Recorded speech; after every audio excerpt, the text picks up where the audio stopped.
Tengan muy buenos días, respetables hermanos, amigos en el Señor, las hermanas también. Nuevamente está con ustedes el hermano Alexander Castellanos desde la Iglesia de Cristo, República de El Salvador, Iglesia de Cristo en Ciudad Merliot.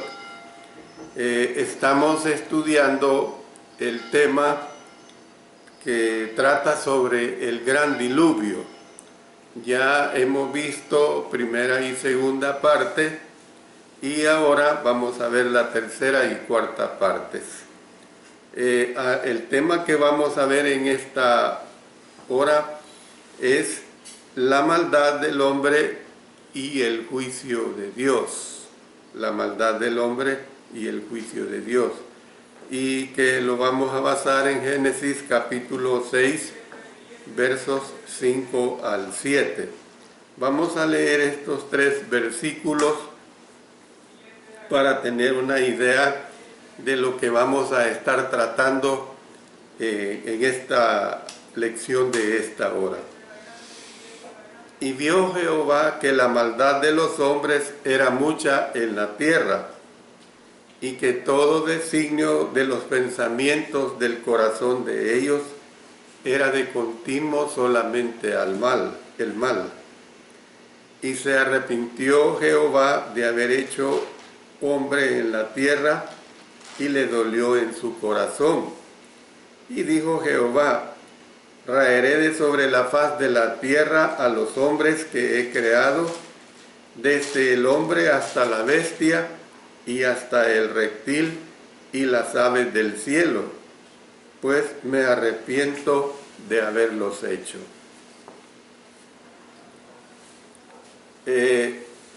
Lo que aquí vamos a estar presentando es precisamente lo que corresponde a la maldad del hombre. Por eso estamos hablando de esa maldad del hombre y el juicio de Dios.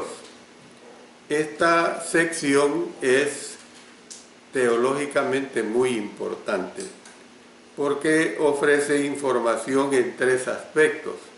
El primero es lo que estaba pasando en el corazón de los hombres antes del diluvio. En segundo lugar, la actitud de Dios en respuesta a la maldad del hombre. Y luego el tercer aspecto, la razón para el decreto de destrucción de Dios. Ustedes pueden ver que en una forma gradual se ve esta situación, o sea, la maldad en los hombres, la actitud que tomó Dios y la razón por la cual Él le llevó a esa destrucción. Veamos primeramente, comenzando desde el versículo 5, expresiones como vio Jehová se utilizan en varios lugares para revelar el interés y la intervención de Dios en los asuntos humanos. A través del libro de Génesis y el libro de Éxodo se ve esta frase, vio Jehová. Estas palabras son una reminiscencia pues de la declaración del Señor cuando en Génesis 1:31 dice: y vio Dios todo lo que había hecho, y aquí era bueno en gran manera. Sin embargo, el contraste no podía ser mayor. En lugar de buscar la aprobación, ahora Dios vio que la maldad de los hombres era mucha en la tierra. Podemos ver pues que este comportamiento no era ninguna aberración repentina por parte del hombre. Había sido una práctica muy antigua, como es evidente en esta declaración que nos da el autor cuando dice: todo designio de los pensamientos del corazón de ellos era de continuo solamente el mal. O sea, el hombre pues su ocupación era ver en qué hacía daño, en qué obraba mal. Este pecado no era accidental ni momentáneo por parte del hombre. No era porque le surgía accidentalmente, no era porque de repente venía, sino que era una conducta planeada, era una conducta deliberada, era una conducta habitual. Y ya nosotros sabemos que lo que es habitual es porque así se conduce la persona.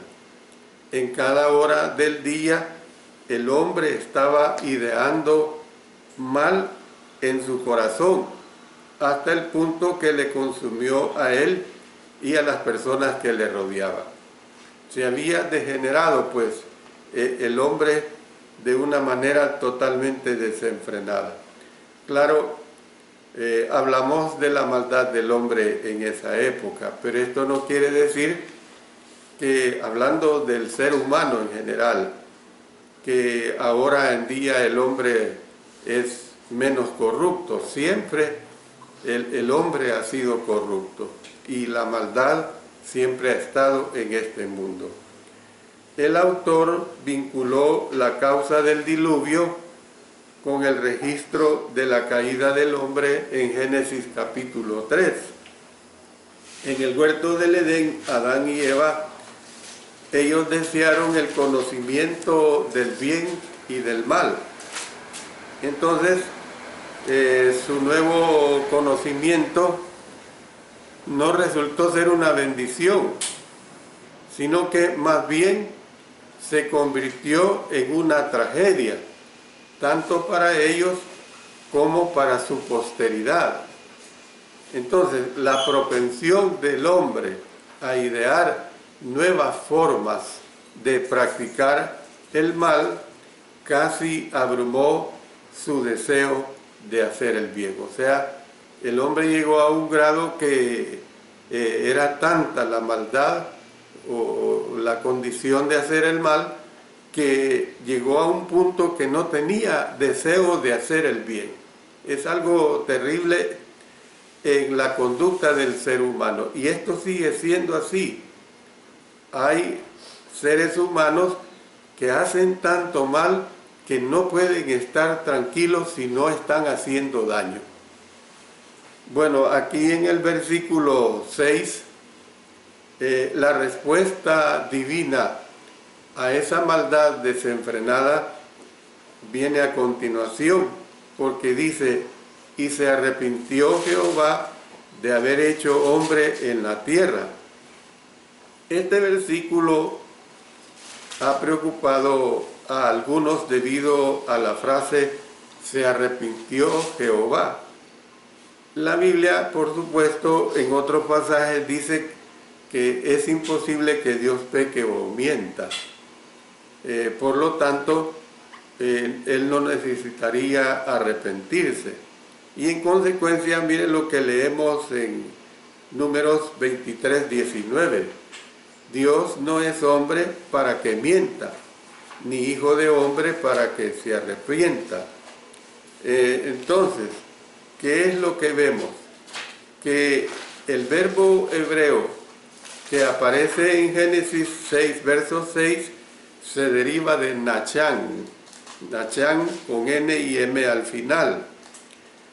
Normalmente cuando se utiliza de Dios, el significado es diferente al de arrepentirse, en vista de que Dios nunca es culpable de pecado.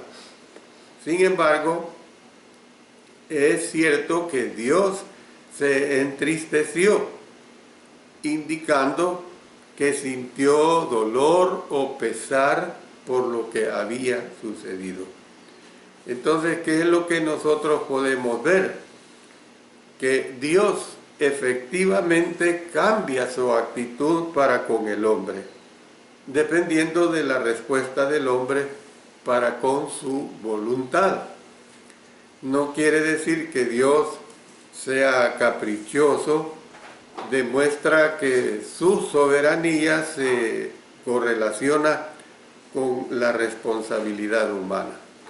Vamos a leer algunas citas relacionadas a esto que estoy diciendo.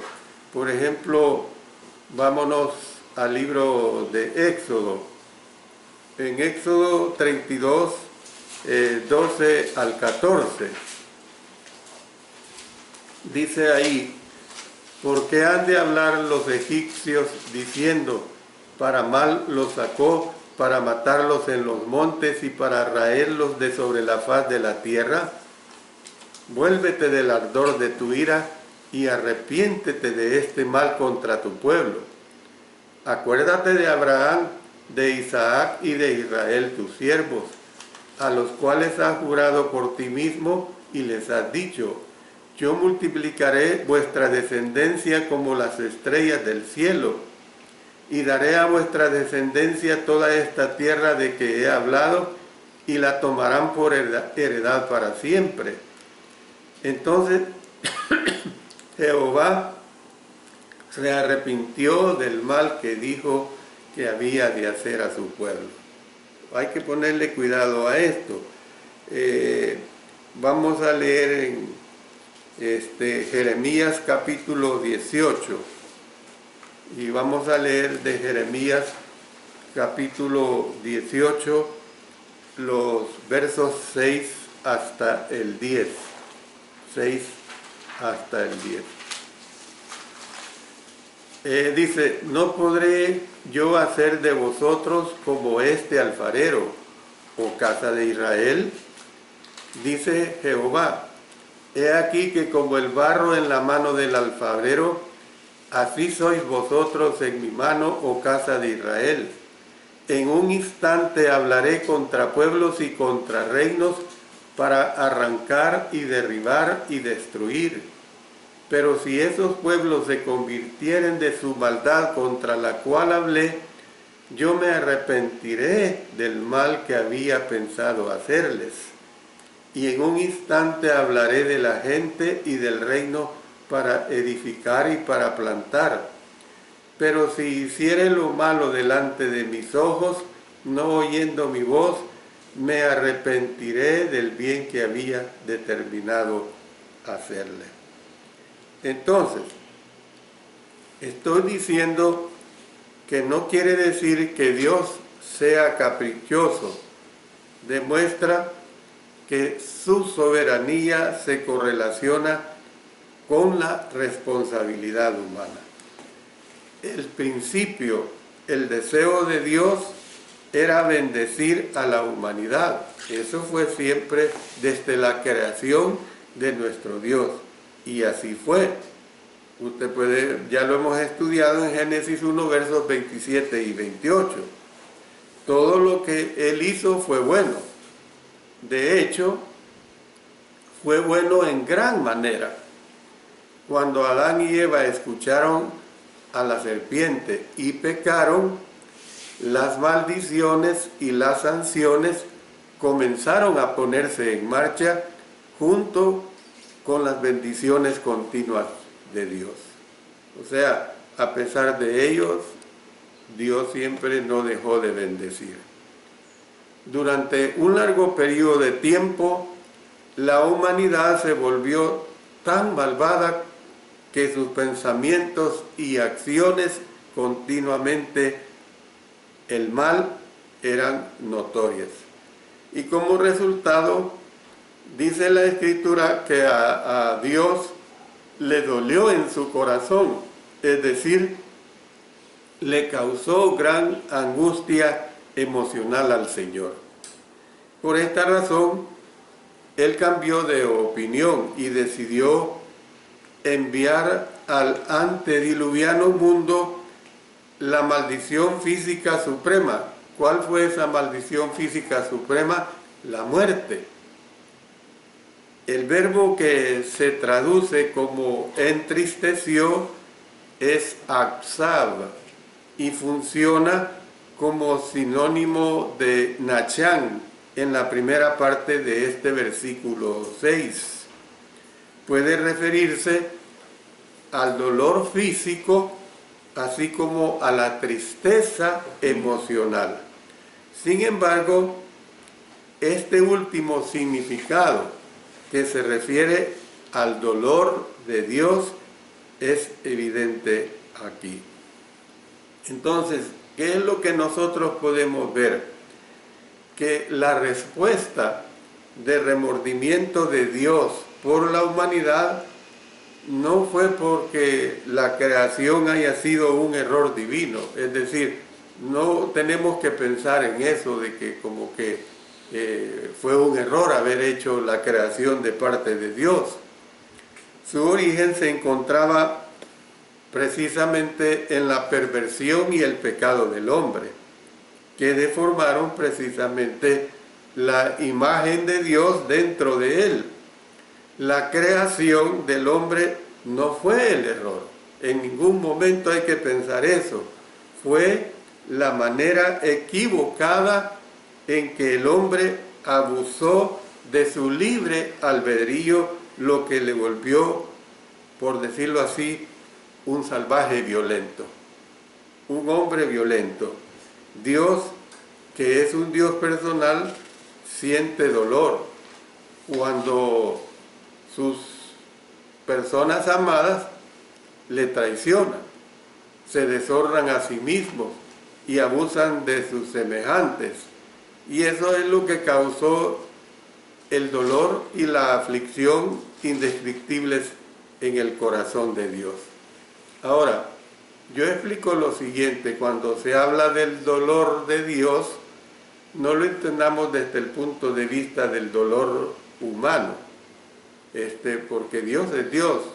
Dios no tiene por qué sentir el dolor físico, cualquier dolor que físicamente nosotros tengamos. No es así, sino que está diciendo, está expresando precisamente la tristeza de Dios en el sentido de esa pecaminosidad del ser humano. Miren lo que dice, vamos a leer una porción muy ilustrativa en Oseas capítulo 11, vamos a leer desde el verso 1 hasta el 8. Cuando Israel era muchacho, yo lo amé, y de Egipto llamé a mi hijo.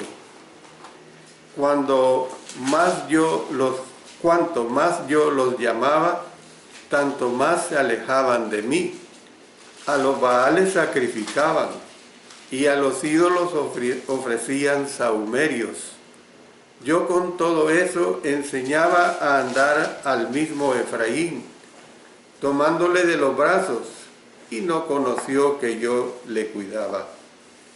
Con cuerdas humanas los atraje, con cuerdas de amor, y fui para ellos como los que alzan el yugo de sobre su cerviz, y puse delante de ellos la comida.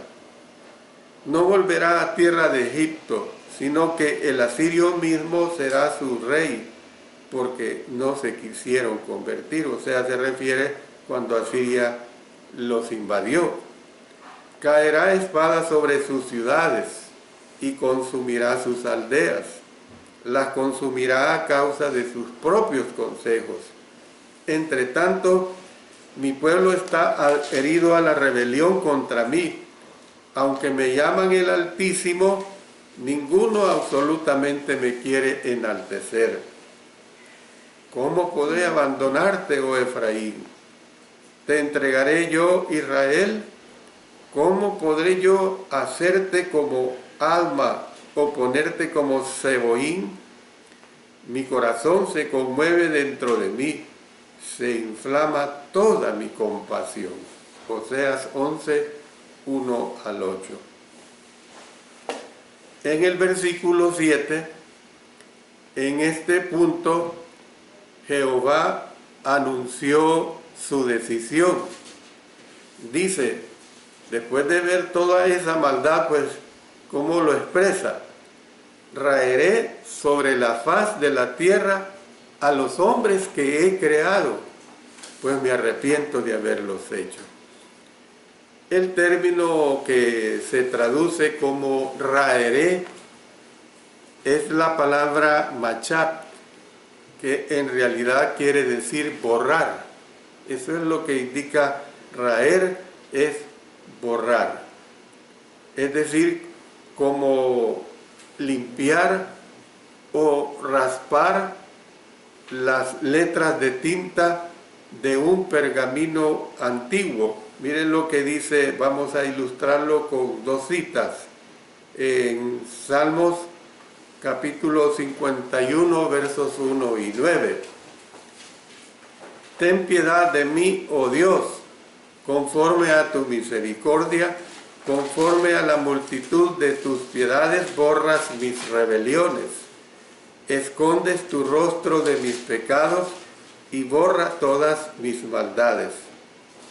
Ahora pasemos a Isaías 43, 25. Yo soy el que borro tus rebeliones por amor de mí mismo, y no me acordaré de tus pecados. Y aquí mismo en Isaías 44, 22. Yo deshice como una nube tus rebeliones, y como niebla tus pecados. Vuélvete a mí, porque yo te redimí. Entonces, el término pues que se traduce como raeré, en realidad quiere decir borrar, como limpiar o raspar las letras de tinta de un pergamino antiguo. Es la misma palabra que usó Moisés cuando hizo intercesión por los israelitas después de haber adorado el becerro de oro. Entonces le suplicó a Dios que perdonara los pecados de ellos, y noten lo que dice aquí en Éxodo 32, 32. Y si no, ráeme ahora de tu libro que has escrito. O sea, bórrame ahora de tu libro que has escrito. Entonces, ¿qué es lo que vemos? Que cuando Dios se movía en juicio contra Judá y la ciudad de Jerusalén a causa de la maldad de los pueblos, barría con la ciudad. Barría, o sea, lo borraba. En 2 Reyes 21, 13 dice, como se limpia un plato que se friega y se vuelve boca abajo. Ustedes saben lo que es esa acción de lavar los platos, el plato sucio. Usted lo restriega, lo lava y queda completamente limpio, queda purificado ese plato. Ah, pues así está diciendo, como se limpia un plato que se friega y se vuelve boca abajo. 2 Reyes 21, 13. Entonces, la tristeza de Dios por el pecado del hombre se expresa más cuando dice que su destrucción llegaría hasta la bestia, hasta el reptil, hasta las aves del cielo. El orden pues de la creación del mundo se había distorsionado y pervertido tanto de la intención original de Dios que ya no podía ser reparado. Y entonces vemos que cuando el primer hombre y la mujer pecaron, toda la humanidad sufrió las maldiciones y la consecuencia última del pecado, que fue precisamente la muerte. Así fue aquí.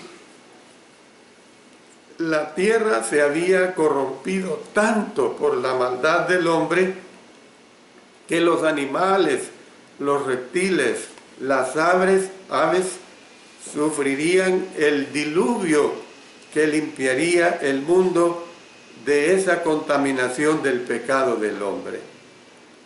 Después de la descorazonadora descripción de la humanidad que tenemos aquí en Génesis capítulo 6, versos 5 al 7, se expresa, por decirlo así, un rayo de esperanza.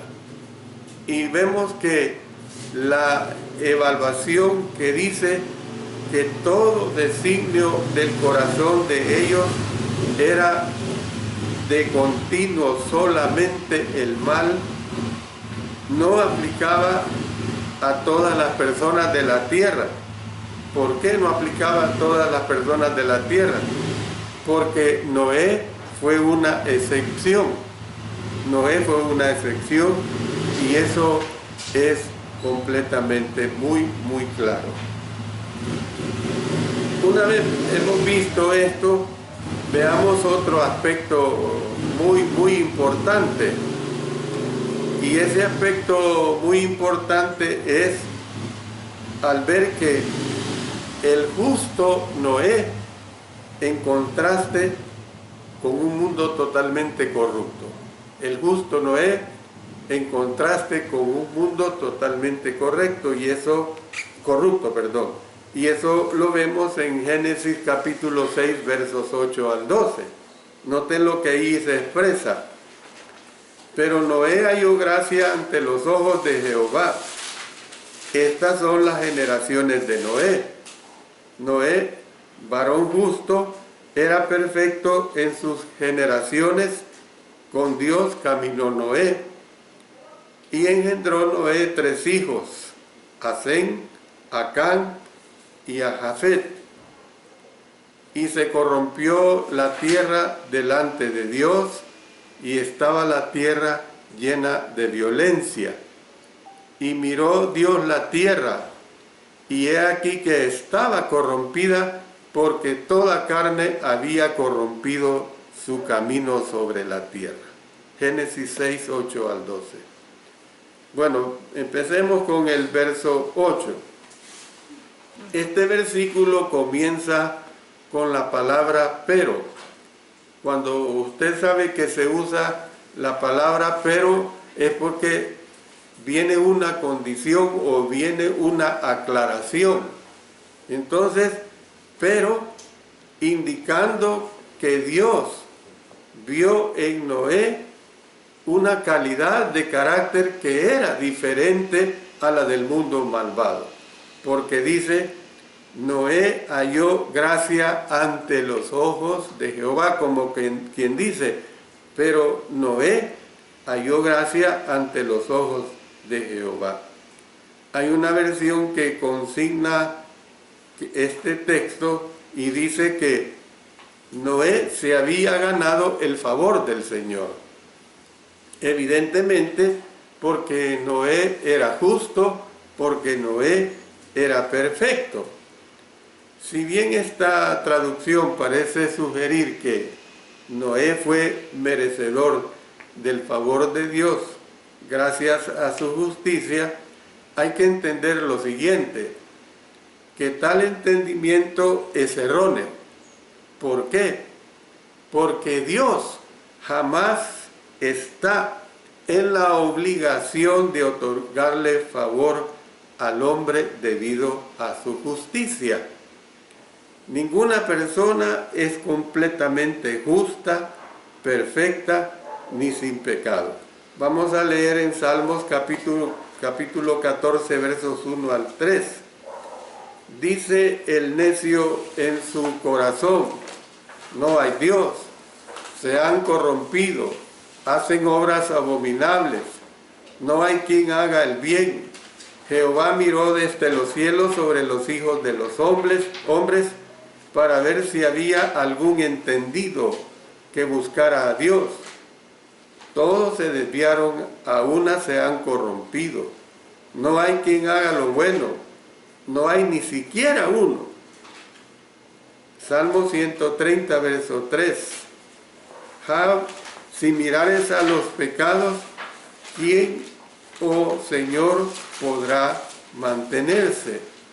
¿Quién, oh Señor, podrá mantenerse? Entonces, la salvación se basa siempre en la gracia de Dios. Mire, leamos antes en Romanos capítulo 4, versos 1 al 5. ¿Qué pues diremos? ¿Qué pues diremos que halló a Abraham, nuestro padre según la carne, porque si Abraham fue justificado por las obras, tiene de qué gloriarse, pero no para con Dios. Porque ¿qué dice la Escritura? Creyó Abraham a Dios y le fue contado por justicia, pero al que obra no se le cuenta el salario como gracia, sino como deuda. Mas al que no obra, sino cree en aquel que justifica al impío, su fe le es contada por justicia. Entonces, ¿qué es lo que vemos?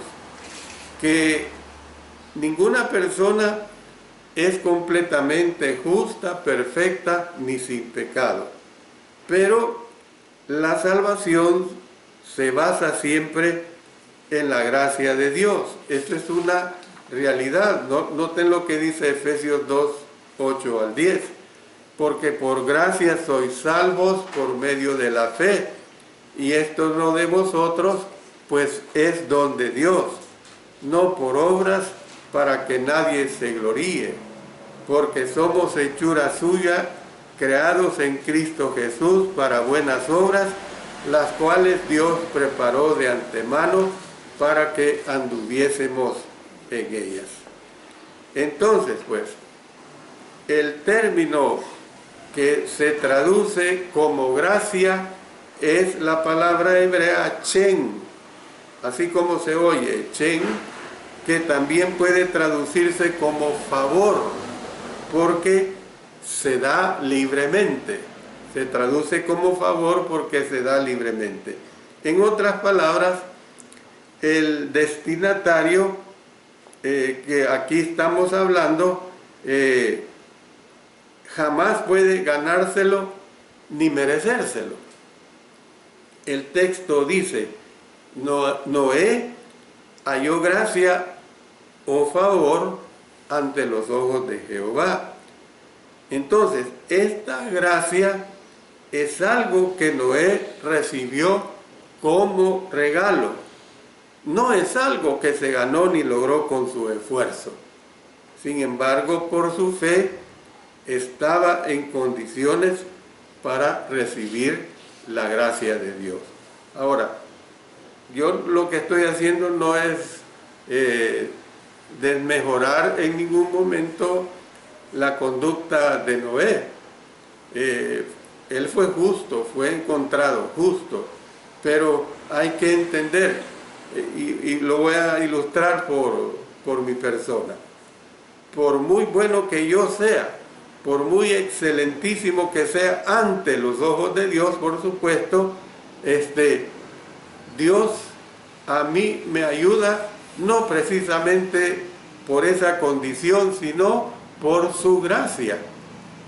La gracia de Él se aplica a nosotros, porque el ser humano siempre va a estar en esa condición del pecado. Aún los hijos de Dios, la palabra de Dios dice que si pecamos, abogado tenemos a Jesucristo el justo. Bueno, voy a parar aquí en esta parte para seguir dentro de unos 30 minutos estudiando este interesante tema del gran diluvio y que corresponde a ese preámbulo de ver por qué el Señor Dios ejecutó ese diluvio.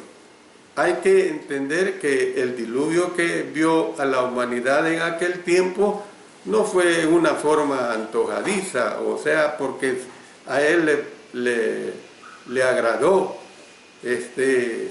ejecutar este diluvio y destruir al ser humano. Fue precisamente porque definitivamente había caído la humanidad en un desenfreno que no tenía nombre. Yo diría, si Dios actuara así de la misma forma, ¿cuántos diluvios más no hubiera enviado a esta época? Pero Él mismo, después lo vamos a ver cómo es que se comprometió e hizo la promesa de que nunca volvería a destruir más esta tierra por un diluvio, o este planeta por un diluvio. Sabemos que va a ser quemado, pero esto me voy a referir a ello en clases posteriores. Oremos. Padre Celestial, damos-te las gracias porque una vez más nos permites que podamos estudiar tu divina palabra. Tu divina palabra nos edifica mucho y aprendemos de ella. ¿Cómo es que el hombre, el ser humano, tiene que hacer completamente a un lado la maldad? Tenemos que entender especialmente que nosotros, los hijos de Dios, nos necesitamos vivir haciendo tu sagrada voluntad, siendo muy obedientes y nunca volver a ese camino de maldad del cual ya hemos salido. En el nombre de nuestro Señor Jesucristo. Amén. Amén.